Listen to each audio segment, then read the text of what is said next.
Mainit ang patutsadahan ng magpinsang Senator Amy Marcos at House Speaker Martin Romualdez.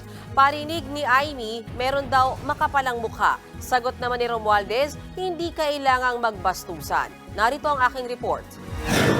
Sino man magsabi na walang paki ang Senado sa usaping ito, isa lang ang masasabi ko, walang gamot sa kakapalan ng mukha mo.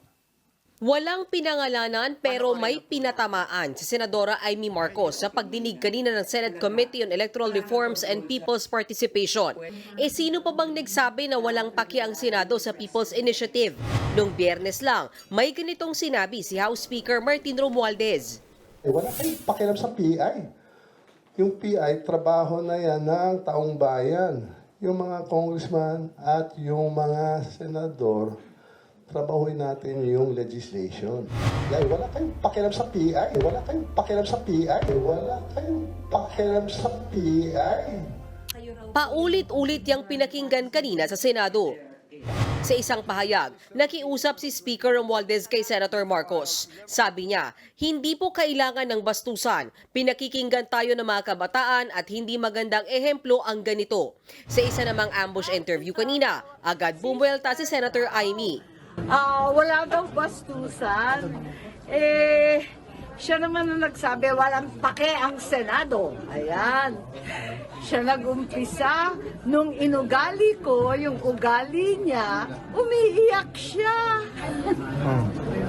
Lalong umiinit ang salpukan ng magpinsan ngayong umarangkada na ang pagdinig ng komite ni Senator Marcos.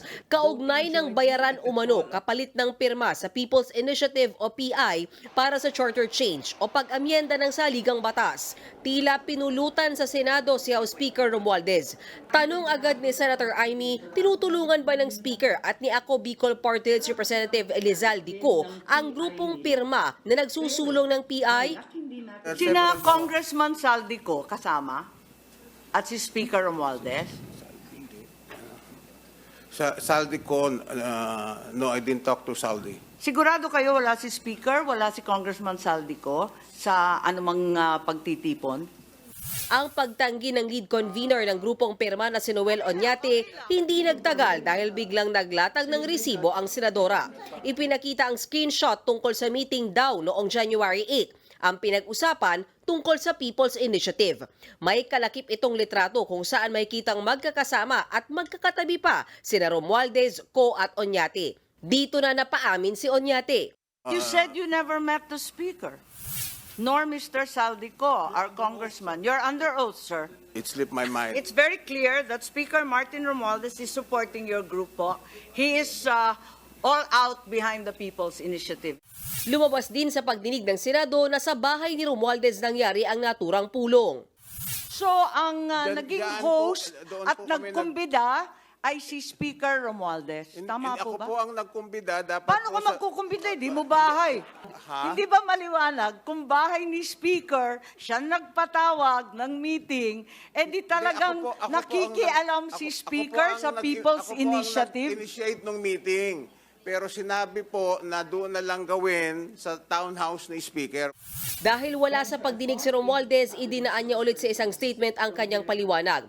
Inamin niyang nagkaroon nga ng pulong sa kanyang townhouse kasama ang grupong pirma na humiling sa kanya ng isang meeting. Pinagbigyan naman daw ito ni Romualdez sa ngalan ng pagiging bukas sa pakikipagdialogo. Gate pa ng Speaker, maling akala ng ilan na siya ang orchestrator o pasimuno ng People's Initiative. Ang totoo, facilitator daw siya o tagapamagitan lang para sa isang demokratikong proseso.